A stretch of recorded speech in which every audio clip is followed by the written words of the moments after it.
새번역 사도신경으로 신앙 고백하겠습니다. 저는 전능하신 아버지 하나님 천지의 창조주를 믿습니다. 저는 그분의 유일하신 아들 우리 주 예수 그리스도를 믿습니다. 그분은 성령으로 잉태되어 동정녀 마리아에게서 나시고 본디오 빌라도에게 고난을 받아 십자가에 못 박혀 죽으시고 장사된 지 사흘 만에 죽은 자 가운데서 다시 살아나셨으며 하늘에 오르시어 전능하신 아버지 하나님 우편에 앉아 계시다가 거기로부터 살아있는 자와 죽은 자를 심판하러 오십니다. 저는 성령을 믿으며 거룩한 공교회와 성도의 교제와 죄를 용서받는 것과 몸의 부활과 영생을 믿습니다. 아멘. 거룩하신 하나님 아버지 감사합니다.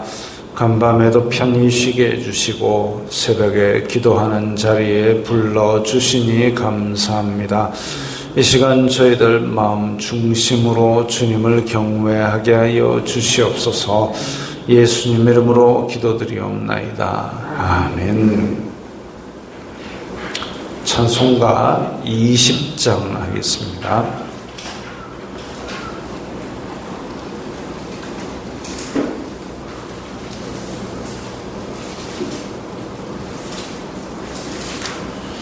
찬송가 20장입니다.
오늘 말씀은 사도행전 16장 22절부터 32절까지의 말씀입니다.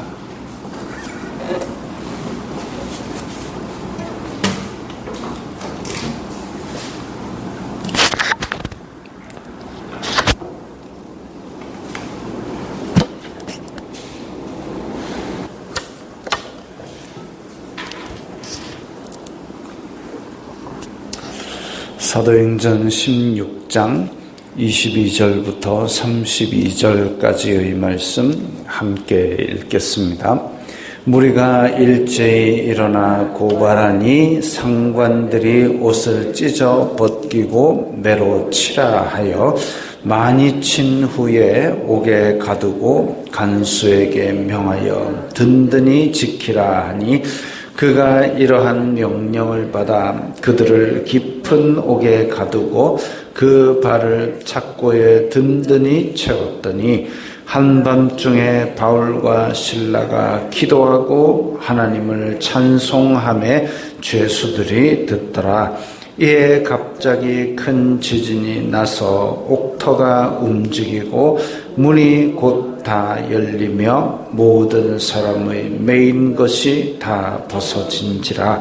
간수가 자다가 깨어 옥문들이 열린 것을 보고 죄수들이 도망한 줄 생각하고 칼을 빼어 자결하려 하거늘 바울이 크게 소리질러 이르되 내 몸을 상하지 말라 우리가 다 여기 있노라 하니 간수가 등불을 달라고 하며 뛰어들어가 무서워 떨며 바울과 실라 앞에 엎드리고 그들을 데리고 나가 이르되 선생들이여 내가 어떻게 하여야 구원을 받으리까 하거늘 이르되 주 예수님을 믿으라 그리하면 너와 내 집이 구원을 받으리라 하고 주님의 말씀을 그 사람과 그 집에 있는 모든 사람에게 전하더라.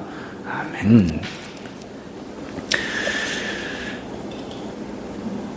자, 빌립보에서 점치는 귀신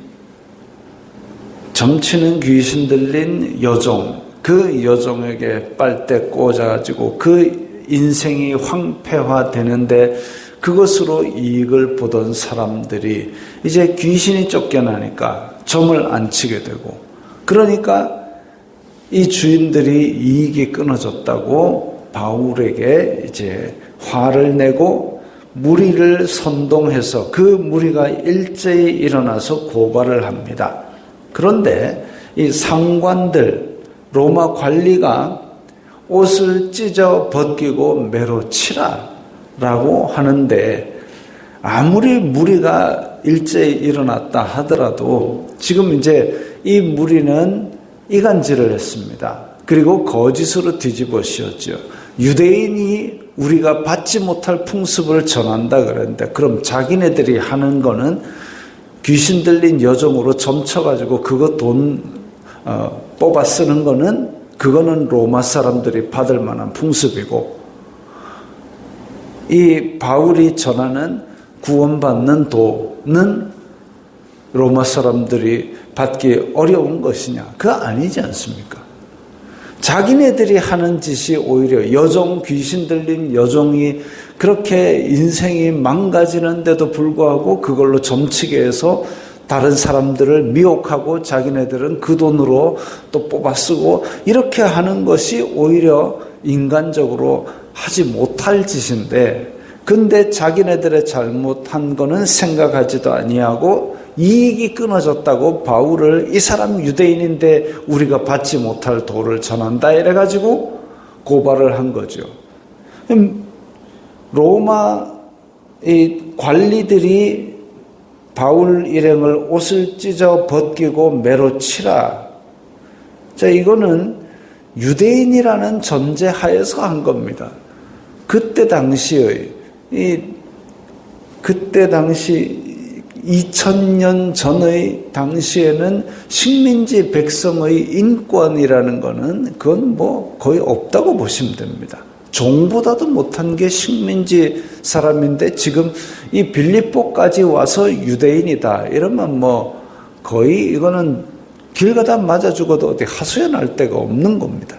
그런데 상관들이 옷을 찢어 벗기고 매로 치라 라고 했지만 바울은 로마 시민입니다. 로마 시민은 황제에 의해서 재판받을 권한이 있기 때문에 재판받기 전에 죄가 정해지기도 전에 이렇게 로마 시민에게 옷을 찢어 벗기고 매로 치라 이러면 안 되는 거죠. 더더군다나 그 사람들이 무슨 죄로 고발을 했는지 법을 어긴 일이 없단 말이죠. 법을 어긴 것이 아닌데도 불구하고 이렇게 벌써 부당한 벌을 받았습니다. 많이 친 후에 유대인들의 율법에는 매를 40대에서 하나 감한, 그러니까 39대까지는 칠 수 있는데 그 이상 치게 되면 그야말로 이제 매가 매를 치는 것이고 인격을 짓밟는 것이기 때문에 율법에 의하면 40에 하나 감한 매, 39대까지는 칠 수 있지만 그 이상은 못 치는데 로마는 그런 게 어디 있습니까? 그야말로 사람 진이 빠지도록 좁히는 겁니다. 많이 친 후에 옥에 가두고 간수에게 명하여 지키라. 완전히 이제 중죄 취급을 한 겁니다. 왜 그랬나요? 이 여종의 인생에 빨대 꽂아 먹던 이 사람들이 자기 이익이 끊어졌다고. 실제로 지금부터 손해가 아니라 이제까지 부당하게 이익을 취하던 것이 끊어졌다고 지금 이렇게 이간질을 하고 죄를 크게 뒤집어 씌워가지고 생사람을 거의 초죽음이 되도록 좁혔습니다. 아주 사악한 것이죠.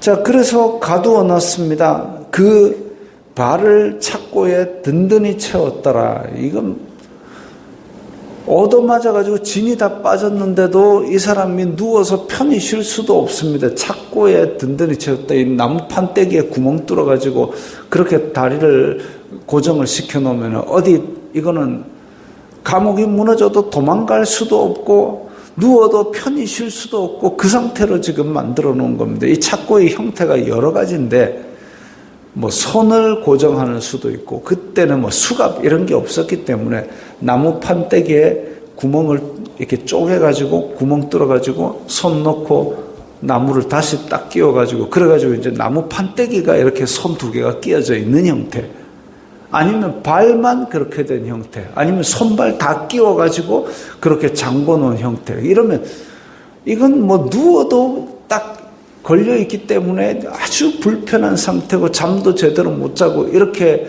되는 그런 상태로 가두어 놓은 겁니다.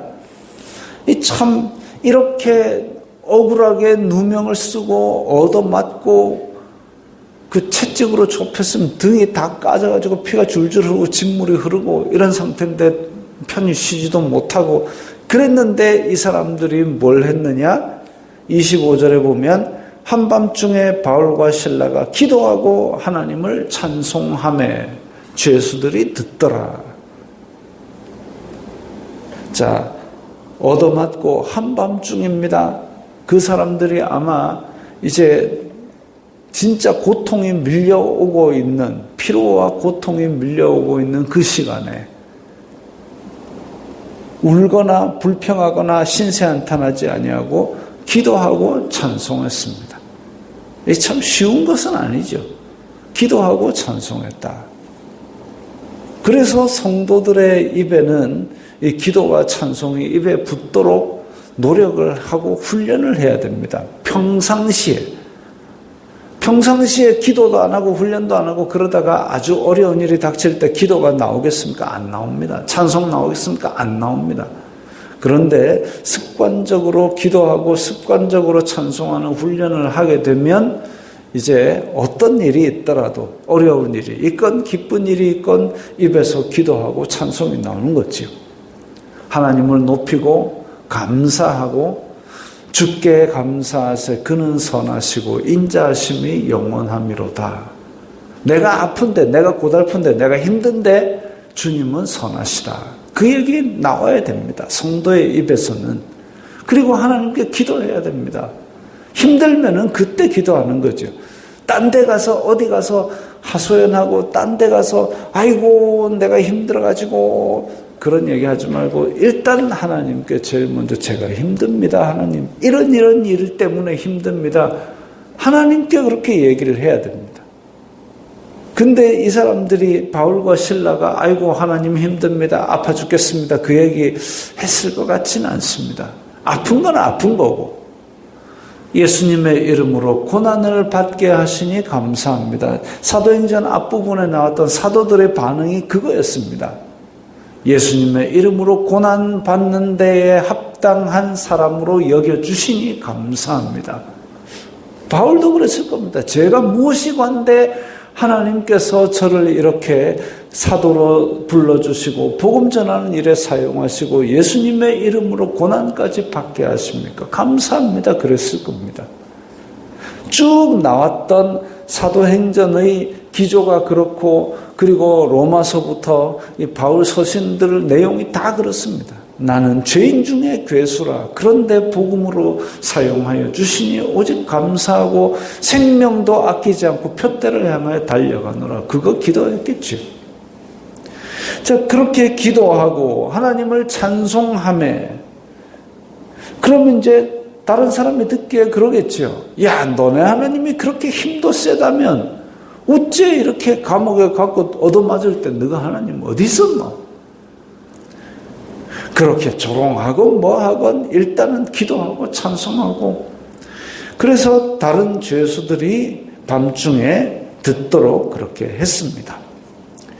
찬송, 제가 예전에 막 찬양팀 이끌고 막 수련회 다니고 막 이렇게 할 때 남들 보기에는 뭔가 믿음도 대단해 보이고 그랬겠죠. 어느 날 수련회를 갔는데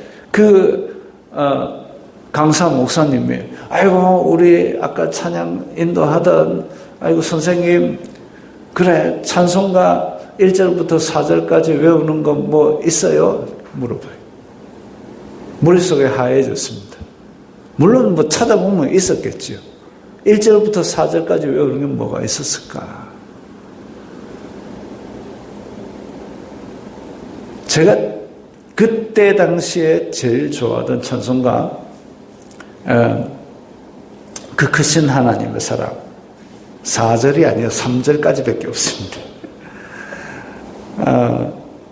근데 그때 당시에 막상 딱 뭐냐고 물으니까 4절까지 외우는 찬송가가 없어요.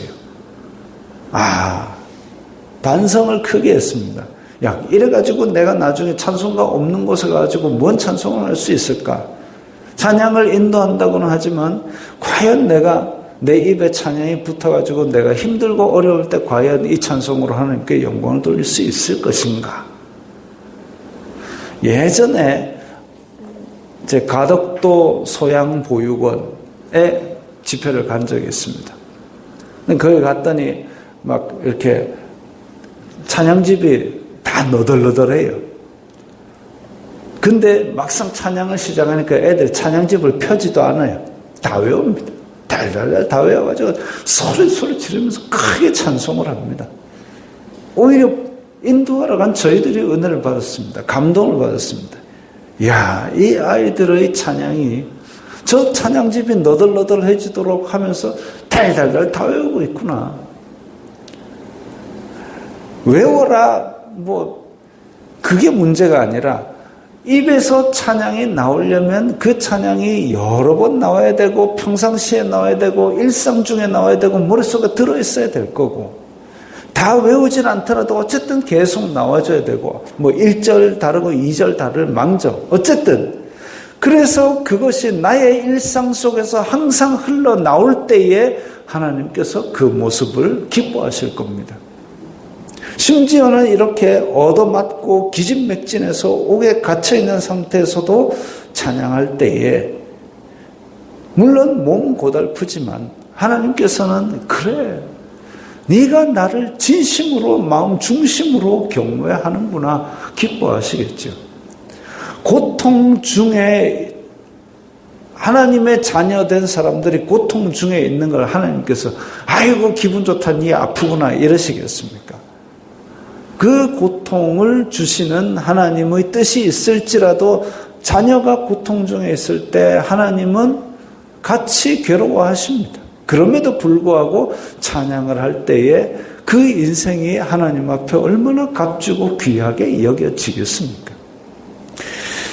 그래서 이런 기도하고 찬송하는 것이 일상생활 가운데 이 성도들의 입에서 항상 나오는 것이 좋겠다. 그리고 옥터가 움직이고 뭐 이렇게 탁 되었는데도 도망 안 갔습니다. 우리가 다 여기 있노라. 왜 도망 안 갔을까요? 지금 바울은 여기저기서 어디 야반 도주도 하고 바구니에 내려가고 도망가기도 하고 도망간 적이 많습니다. 그럼에도 불구하고 옥이 무너지고 창고가 열렸는데 도망을 안 갑니다. 왜? 유대인들이 죽이려고 달려들 때는 도망가는 게 맞지만 지금 여기는 죽이려고 달려드는 사람도 없고 도망갈 필요도 없습니다. 가봐야 또 어디 가겠습니까?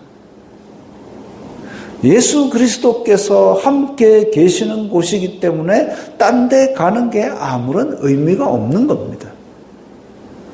갈 필요도 없고 그래서 안 가고 우리 여기 있다. 간수가 등불을 들어보니까 진짜 도망 안 가고 있거든요. 넙죽 엎드립니다. 어떻게 해야 구원을 받겠습니까? 이때 복음을 전합니다. 주 예수님을 믿어. 예수 그리스도와 동행하기 때문에 그 어디나 하늘나라 감옥이 있건 등에서 진물이 흐르건 도망갈 필요 없다.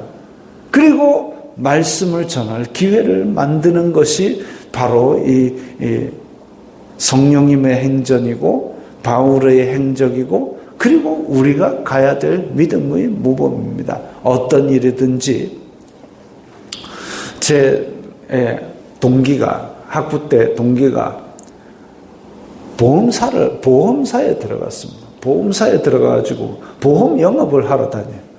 키가 뭐 180 넘는데 우락부락한 남자애가 보험 영업을 하러 가는데 하루는 길 가다가 너무 이제 급한 화장실 신호가 오더랍니다. 미용실에 들어갔어요. 뜬금없이 미용실에 들어가가지고 화장실 좀 쓰겠대요. 근데 뭔 말을 했는지 모르겠지만 어쨌든 인생이 불쌍해서 허락해 줬겠죠. 그래가지고 화장을 열심히 하고 나와가지고 그 다음에 그 미용실 안에서 영업했답니다. 그냥 고맙다 하고 부끄럽게 나올 수도 있지만 그 가운데 이 미용실 안에서 그래서 보험 계약을 몇 건 따냈답니다. 그 사람이 영업 실력이 뛰어나서가 아니라 그만큼 뭔가 자기 속에 든 게 보험이거든요. 그 사람처럼은 아니더라도 우리가 예수 그리스도로 가득 차 있다면 예수 그리스도로 말미암아 행복하고 찬양이 넘쳐난다면 그 화장실에서 신세 지고 나오는 길에 영업하는 것처럼 내 속에 있는 것이 그리스도이니 내가 이렇게 기쁘게 삽니다. 이거를 드리겠습니다. 이거를 우리가 어디 신세진 것도 아니고 남한테 베풀 수 있지 않겠습니까? 예수 그리스도와 동행해서 내가 먼저 하나님 나라를 누리고 있고 또 그 나라를 예수 그리스도의 이름으로 전하는 것, 이 성도의 행복이고 기쁨이고 나눔이고 이것이 곧 하나님께 영광 돌리는 일입니다. 창고가 풀어지고 감옥 문이 열려도 안 나갈 수 있어요. 왜? 예수 그리스도가 계시기 때문에 또 그것을 간수에게 전할 수 있기 때문에 그래서 주 예수님을 믿으라 그리하면 너와 내 집이 구원을 받으리라 이 유명한 말씀이 이렇게 탄생을 합니다. 그냥 길에서 외친 것이 아니라 아주 옷 벗기고 얻어맞고 비참한 상태에서 등에서 피가 줄줄 흐르는데 밤에 찬송하고 그것 때문에 다 풀어졌는데도 탈출 안 하고 그리고 그 한 가정을 위해서 복음을 전하게 되는 것이죠. 주 예수님을 믿어라. 믿는 것이 구원입니다. 주님의 말씀을 그 사람과 그 집에 있는 모든 사람에게 전하노라. 이제 주님의 말씀을 전할 기회를 받았습니다. 얻어맞은 것, 또 갇힌 것, 이런 것들이 어찌 보면 가장 불행하고 비참한 것일 수 있지만 그로 말미암아 예수 그리스도를 한 가정에 한 영혼에게 전할 수 있게 되었기 때문에 이것들은 결국은 합력하여 선을 이루는 도구가 되었습니다.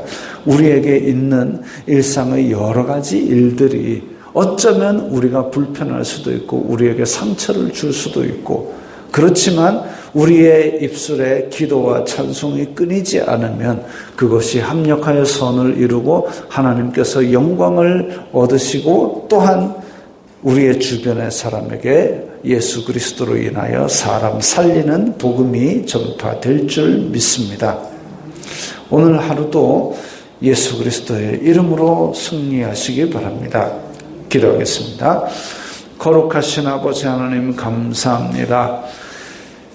일상생활 가운데서 예수 그리스도가 계심으로 말미암아 저희들이 그 어디나 하나님 나라임을 누리고 살며 또한 그 예수 그리스도의 이름을 온 세계의 땅끝까지 전할 수 있는 저희들이 되게 하옵소서. 예수님 이름으로 기도드리옵나이다. 아멘.